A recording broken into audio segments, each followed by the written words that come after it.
Welcome back. I've got a few projects going on. Before we can dig into removing the engine, we'll talk about that later. I have to fix some shenanigans from the previous house owner. I don't think I'll talk about that too much, but I need to control some of this chaos over here. I've got tools still in boxes and they don't really have a place to live, and everyone's favorite chair, it's got all my cordless tools just kind of sitting on there. They don't have a home right now. So I want to talk about how I'm organizing some of this stuff and mainly focus on some pegboard installation and some organizational stuff that I'm doing in the garage. You guys are cracking me up with the comments on this chair. It was given to us with a table set. We had no use for the chairs and most of them were busted up anyway. This one survived and now is the perfect chair for the garage. So make all the fun you want, I'm keeping it. So if you recall, I took down pegboard floor to ceiling wrapped all the way around this. I don't know why you're hanging things on a pegboard 2 inches from the ceiling, but I took that all down when I redid the garage. But I do want to have pegboard here on this wall so I can hang up a bunch of the tools that I used most often. Yeah, as I said before, I've got sheets and sheets of pegboard. I think instead of painting, they just lined the entire garage with pegboard, I guess to make it look like it was a workshop. Anyway, so I had my pick. I've got, I think, 3 other full sheets on the other side of the garage. So I selected one that would work well for this space. I've put pegboard up before, and the way I did it, it was probably a rookie mistake, but one I don't want to have other people repeat. So let me show you how I'm doing this. Now, I also got an assortment of hooks, and I'm just using this one as a demonstration. So one of the things, obviously with pegboard, you need something behind it so it stands off against the wall so the hooks have somewhere to go. So I used one of the hooks that I got, if I can find the holes there, just as a measurement, and found out that 1/2 inch gave me plenty. I probably could have gotten away with something a little shorter, but as you can see right there, 1/2 inch is going to work just fine. So I was thinking, oh, I'll go pick up some 1/2 inch dowels, and then I'm thinking, wait a minute, I've got furring strips from everything that they used before. So I took these furring strips, just a couple of strips, and ripped them down to 1/2 inch so I have a nice consistent 1/2 inch space back behind here. Now the real trick is these furring strips are about 3/4 wide, which is perfect. As you can see, I'm putting the strips in between the pegboard holes. Let me see if I can use this hook as a demonstration. Again, if I can find the holes. There we go. So by doing it this way, the hooks can go all the way in and even in between. See, I can put a hook on either side so the entire pegboard space is usable. When I did this before, I used the holes in the pegboard to drive the screws through, and that just kind of was annoying. If I wanted to hang something right here and the strip of wood was there, it would interfere and annoy the heck out of me. So the last thing I did is I measured where the studs were behind, and went ahead and put these strips where the studs are. So it's hard to see from this side, but I went ahead and pre-drilled holes for all of my strips going along. And you can see I've got all of my screws protruding there, and that's just holding these strips in place. So another thing that I need to account for, there is an outlet that I need to cut a hole for. And instead of just using a hole saw for only where the plug goes like they did, they being the last homeowners, I'm actually going to put a nice little framed area and cut out a square or a rectangular hole for it, just so it looks a little more intentional and I can access the plug instead of fishing through the whole little hole in the pegboard.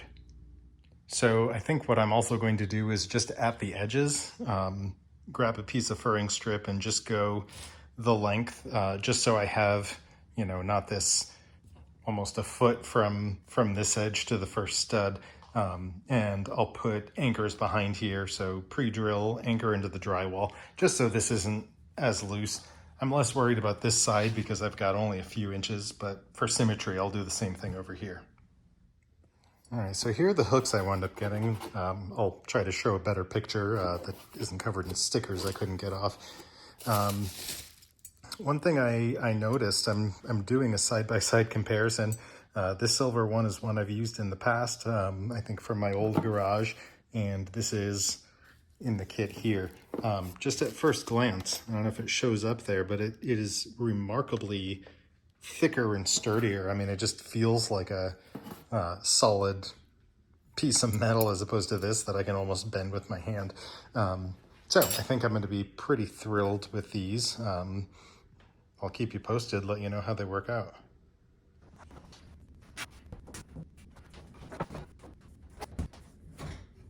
Well, this isn't going to work. It was a good idea. That won't work with the things in the way. Plus I have this car right here.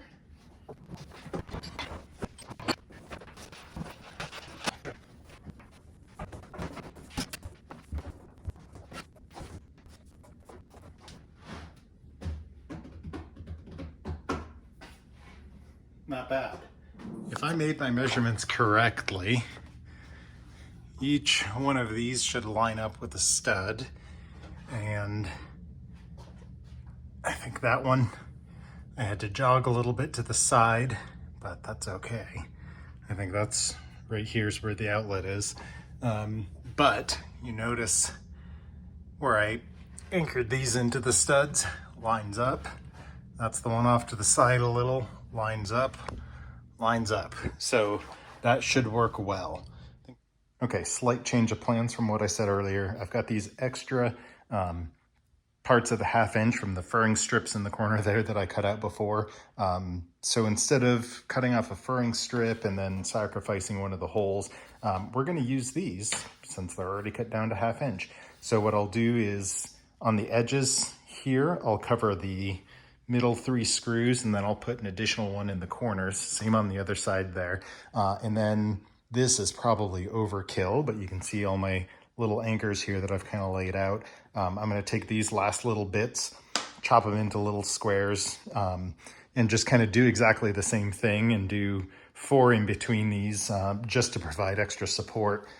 Okay, basically the same thing I did with the longer screws here, except I've got shorter screws. They're not going into a stud. They don't need to be as long. And I left them protruding a little bit. So when I put it up on the wall over there, I can just press, get a good mark for where I should put all my anchors. And I've got a collection. Every time you buy something that mounts on the wall, they always give you anchors, a little packet of anchor and screws. I like to keep those. I don't think I've bought actual plastic anchors for years and years. Is it hoarding? I don't know. Okay, now I just need to rinse and repeat this 16 more times. If you're here wondering if this is overkill, don't worry, you're not alone. I'm wondering it too. One thing that I did notice the first time I put up a pegboard like this, I had it on every stud and didn't have anything in between. And whenever I put something a little bit heavier on there, it would bow the pegboard out and start to deform it. So I'm hoping that having these blocks in between the actual studs is going to help mitigate that. Oh man, how did I miss this? How did I miss a line? These blocks. That's gonna drive me nuts, I bet. Okay, there's gotta be some phobia about pointy things sticking out at you. So yeah, I went ahead and put it in place, measured, got it nice and evenly spaced on this little piece of OSB. So I went ahead and pressed everywhere where I've got one of the screws that isn't hitting a stud. They're protruding out a little bit further, so I went ahead and pressed. Hopefully that made a mark in the drywall everywhere I need to put a plastic anchor. Okay. If you recall, I've got this 20 amp outlet right in the middle of where we're putting this pegboard. What the previous owners had done, they put up the pegboard and it looks like they used just a hole saw and made a tiny hole right here. which is not ideal in my mind. You kind of want a little space around the outlet and not trap things behind there. So what I did was I've got all this leftover pine from little crates that used for moving, and I just ripped it down to 1/2 inch wide to match everything else. And I'm making just a little frame. You can see the pieces there. Stand off about 1/2 inch from the outlet, and I'll cut a hole around here in the pegboard just so we have access to this. If we ever need to access this outlet, we'll be able to do so. So by doing this, I'm going to have to sacrifice some of the pegs, some of the peg holes around the outlet, and I am perfectly okay with that. In my mind, I shouldn't be hanging things on metal pegs, you know, at 1/2 inch away from the outlet or right above it or below it, just to give this a nice relief area. And I knew these clamps would come in handy. So yeah, I've got my little frame here. It's just curing. I just glued it up. This isn't obviously structural or anything. It's just a standoff and something to demarc the outlet. So I'll go ahead and let this set up, figure out how I'm going to locate the hole in the pegboard. That should be fun. Let me figure that out. Okay, not too bad. I've effectively put a picture frame around this outlet. Well, luckily I've got this handy grid going on right here, and the holes in the wall where I put the anchors, so really just measure over from the respective holes, and I confirmed the measurements on the wall. It seems to be accurate. It'd be unfortunate to get this far and cut a big old hole in the wrong spot. So what I'm going to do is take my measurements. I think I might use a jigsaw for this. We'll see what the best route is. Okay, there you have it. I am pretty excited with this. So, for example, there's one of my little middle supports. You can put a hook right below it. The only thing I'm maybe not super happy with is on the ones that went into the anchors. If I try to drive it in a little more flush, it's going to just spin the anchor in the drywall. So if I have a hook that's right on the peg above it, or on the hole directly above a screw, it's going to hit the screw, which all that really does is cause the hook to ride a little higher. So honestly, I'm not that worried about it. I think that is more than adequate. I got my frame secured here, so I'm pretty happy with that as well. All in all, I'm pretty thrilled with the outcome. So I liked the hook so much, I actually got an assortment with a bunch of things, paper towel holders, different kinds of hooks, bins. I am really happy with how this turned out. So as I clear out some drawers, some tool chests, find all my tools, I'm going to put the things I use most often up here in handy, and hopefully that's going to help a lot with the organization.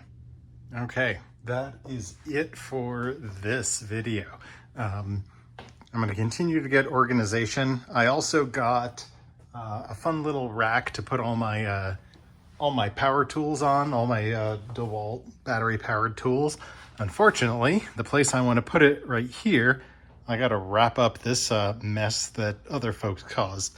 So pretty soon we're going to wrap this up, get this all drywalled, and then put that rack right here. It's great. It's got a little charging station. I can charge all my batteries, charge my cameras, etc.